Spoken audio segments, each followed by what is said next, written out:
بسم اللہ الرحمن الرحیم۔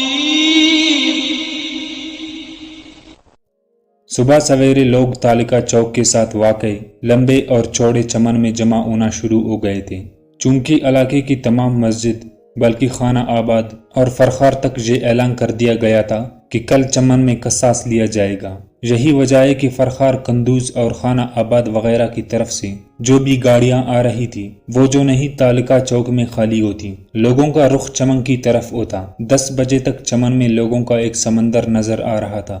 چمن کے شمالی طرف سے چند وردی والے نوجوان نمودار ہوئے جو ایک 30-35 سال کے نوجوان کو ہتھکڑیاں لگائے ہوئے چمن کی جنوب کی جانب بنائے گئے اسٹیج کی طرف لے جا رہے تھے۔ اسٹیج پر درجن بھر ممتاز علماء کرام کی جماعت پہلے ہی جلوہ افروز تھی۔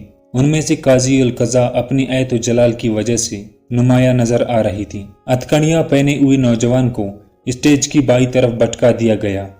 اتنے میں چمن کی مشرقی راستے سے ایک 70 سالہ بڑھیا نمودار ہوئی جس نے افغانی طرز کا پرانا سا برقع پہن رکھا تھا اور پورا جسم پردے میں لپٹا ہوا تھا۔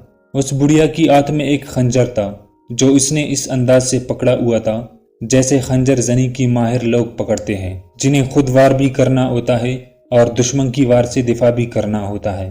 پر اعتماد قدم اٹھاتے ہوئے 70 سالہ بڑھیا اسٹیج کی دائیں جانب پہنچ گئی اور قاضی کے اشارے پر وہاں بیٹھ گئی۔ بڑھیا کی ہاتھ میں پکڑا ہوا خنجر اور اسے مخصوص انداز میں گھمانا لوگوں کی نظریں اپنی طرف مرکوز کیے ہوئے تھا۔ اس دوران کچھ لوگ جن میں بوڑھے بھی تھے اور جوان بھی تھے، بظاہر کمانڈر یا معزز لوگ نظر آ رہے تھے۔ وہ وقفے سے اس بوڑھی عورت کے پاس جاتے اور کچھ کہنے کی کوشش کرتے، لیکن بوڑھی عورت نفی میں سر ہلا دیتی۔ بعد میں معلوم ہوا کہ یہ لوگ اس بوڑھی عورت کو ترغیب دے رہے تھے کہ وہ نوجوان کو معاف کر دے۔ اس دوران چمن کا وسیع میدان اپنی تمام تر وسعتوں کے باوجود تنگ نظر آ رہا تھا۔ اسی دوران قاضی صاحب اسٹیج پر کھڑے ہوئے اور مقدمے سے متعلق لوگوں کو آگاہ کرنا شروع کیا۔ وہاں یوں تھا کہ چند روز قبل رات کی تاریکی میں ایک نوجوان اس بڑھیا کے گھر میں داخل ہوا اور اس بڑھیا کی جوان سالہ بیٹی کو قتل کرنے کی کوشش کی۔ بڑی بھی آگے بڑھی اور اس نوجوان کی پاؤں میں گر گئی۔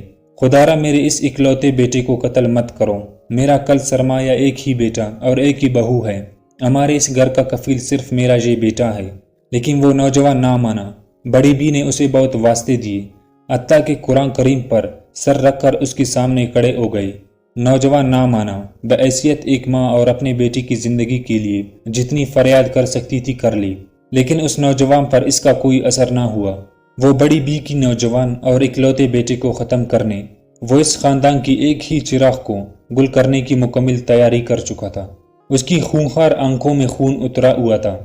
اسے نہ فریادی ماں کی کلیجہ چیر دینے والی فریاد اور مسلمانوں کی مقدس کتاب جس کے نام پر مسلمان کٹ مرتا ہے، یوں لگتا تھا کہ شیطان اس کی رگ رگ میں سرایت کر گیا ہے۔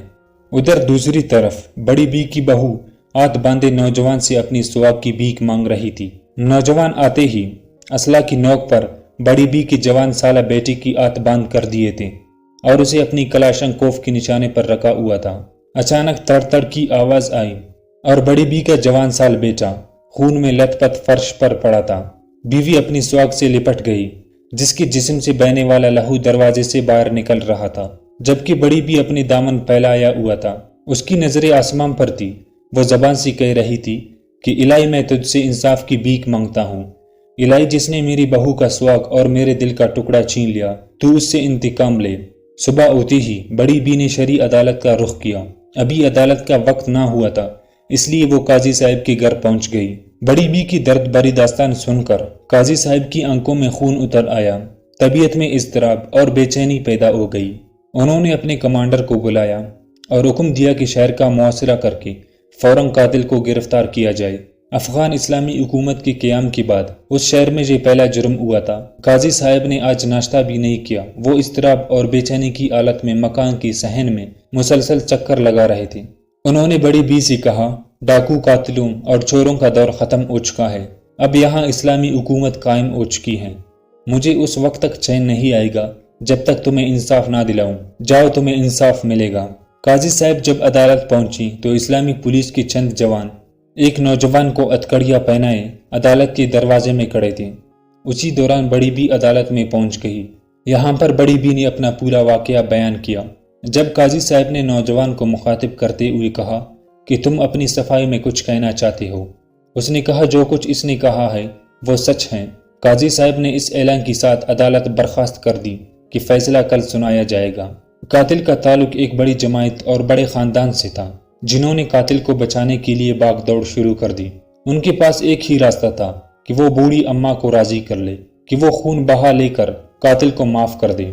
اس کی جماعت کی بڑی بڑی کمانڈر بڑی بی کے پاس پہنچ گئے، لیکن بڑی بی جس کی کلیجے میں اکلوتے بیٹے کے قاتل کا تیر پیوست تھا، اس نے کسی کی ایک نہ مانی۔ دوسرے دن وقت مقرر ہوا۔ عدالت لوگوں سے بھرا ہوا تھا۔ قاضی صاحب نے کھڑے ہو کر اعلان کیا کہ مقتول کے بدلے قاتل کو قصاص میں قتل کیا جائے گا۔ یہ قصاص کل چمن میں ہوگا۔ قصاص مقتول کی والدہ لے گی جو اپنے ہاتھ سے قاتل کو ذبح کرے گی۔ اس کے ساتھ ہی عدالت برخاست ہوگی۔ قاضی صاحب اسٹیج پر کھڑے لوگوں کو مقدمہ سنا رہی تھی، جبکہ بڑی بھی بے تابی کی حالت میں خنجر گما رہی تھی۔ قاضی کی تقریر ختم ہوتے ہی چند فوجی جوان آگے بڑھے اور قاتل کو بڑی بی کے سامنے لٹا دیا۔ بڑی بی اس دلیری سے کھڑے ہوئی گویا وہ 70 سال کی بڑھیا نہیں، 15-16 سال کی بچی ہو۔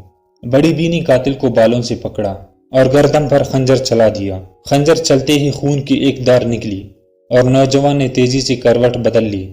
اتنے میں کچھ فاصلے پر کھڑی ایک نوجوان عورت برقعے میں لپٹی ہوئی بھاگتی ہوئی بڑی بی کے پاس پہنچنا چاہ رہی تھی۔ یہ مقتول کی بیوی اور بڑی بی کی بہو تھی۔ قاتل کی ورثہ اسے پہچان دیتے۔ ان کی دلوں میں امید کی ایک کرن پیدا ہوئی۔ انہیں امید ہو چلی تھی کہ وہ معافی کا اعلان کریں گے۔ نوجوان عورت جس کی رگوں میں افغانی خون تھا، اس نے بڑی بی کے پاس پہنچ کر زور سے کہا، اماں تجھ سے ذبح نہیں ہوتی تو خنجر مجھے دے، تو نے اسے کروٹ بدلنے کا موقع کیوں دیا؟ بڑی بی جس نے قاتل کو بالوں سے مضبوطی سے پکڑا ہوا تھا، اس نے جھٹکے سے اسے سیدھا کیا اور لمحہ بھر میں اس کا سر تن سے جدا کر دیا اور لہو بہتے خنجر کو مجمع کے سامنے بلند کیا۔ خون اپنی پیشانی پر لگایا، پھر خنجر کو بوسہ دیا۔